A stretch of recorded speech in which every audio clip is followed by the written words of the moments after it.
মামলায় electronic device পেশের নির্দেশ দিল হাইকোর্ট। গাজিয়াবাদ থেকে যে ইলেকট্রনিক ডিভাইস উদ্ধার হয়েছিল সেই সমস্ত ডিভাইস এবার হাইকোর্টে পেশ করার নির্দেশ। হার্ড ডিস্ক, ওএমআর শিট সহ সমস্ত নথি আদালতে পেশের নির্দেশ দেওয়া হয়েছে। 24শে জানুয়ারি পেশ করার নির্দেশ দেওয়া হয়েছে। আমাদের প্রতিনিধি অর্ণব রয়েছেন আমাদের সঙ্গে। অর্ণব, এই বিষয়ে তোমাকে জিজ্ঞেস করব, ঠিক কি কারণে হাইকোর্ট এই সমস্ত ইলেকট্রনিক নথিগুলো চেয়ে পাঠালো? প্রায় 5,000 চাকরি বাতিলের মামলা বলা হচ্ছে এসএসসির এই বিশেষ ডিভিশন বেঞ্চের মামলা। কারণ এই 5,000 চাকরির ভবিষ্যৎ এই স্পেশাল ডিভিশন বেঞ্চই নির্ধারণ করবে। এই যাদের চাকরি বাতিল হয়েছে সিঙ্গেল বেঞ্চ বা আগে ডিভিশন বেঞ্চের নির্দেশে সেই চাকরি বাতিলের অন্যতম কারণ হিসেবে দেখানো হয়েছে যে ওএমআর, অর্থাৎ ওএমআর কারচুপি হয়েছে। একাধিক পরীক্ষার্থী যারা চাকরি পেয়েছেন, চাকরি হারিয়েছেন, তাদের যুক্তি ওই ওএমআর সঠিক নয়, ওই ওএমআর জালিয়াতি করে ওই ধরনের কারচুপির ওএমআর বলা হচ্ছে, ওটা তাদের ওএমআরই নয়।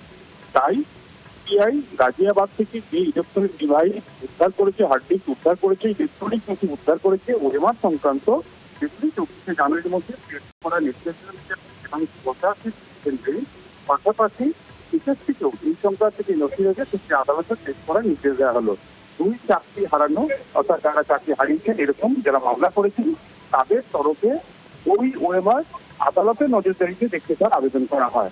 কাজেই আদালতে সেই ওএমআর এর কপি উভয় পক্ষের কাছ থেকে, অর্থাৎ সিবিআই কি উদ্ধার করেছে এবং এসএসসির কাছে কি নথি রয়েছে তা আদালতের নজরদারিতে দুই চাকরি প্রাপককে যারা হারাতেই চলেছে সিঙ্গেল বেঞ্চের নির্দেশে তাদের দেখানোর নির্দেশ দেওয়া হয়েছে। পাশাপাশি সিবিআইয়ের তরফে বলা হয় যে তারা ওই প্রাক্তন কর্মী নায়েসা কমিউনিকেশন পঙ্কজ বনশাল তাকে জেরা করে যে সমস্ত রিট্রিভ করেছিল, উদ্ধার করেছিল, সেগুলি এসএসসিকে দেওয়া হয়েছিল এবং এসএসসি নিজেদের নথির সঙ্গে সেগুলো খুঁটিয়ে দেখে সত্যতা খুঁজে পায় এবং তার ভিত্তিতে কিছু পদক্ষেপ নিয়েছে। তখনই বিচারপতি দেবাংশু বসাক বলেন, এই স্কুল সার্ভিস কমিশনকে কি করে বিশ্বাস করবে আদালত?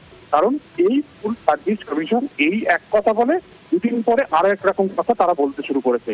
কলকাতা হাইকোর্টে তারা একরকম অবস্থান নিয়েছিল, সুপ্রিম কোর্টে গিয়ে তারা আরেক রকম অবস্থান দেখিয়েছে।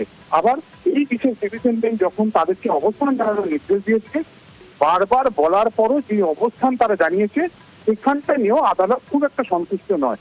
সব মিলিয়ে উভয় পক্ষের কাছ থেকে নথি পাঠানো হয়েছে, সেই নথি আসার পরই হয়তো আদালত এই বিষয়ে পরবর্তী পর্যবেক্ষণ রাখতে পারে।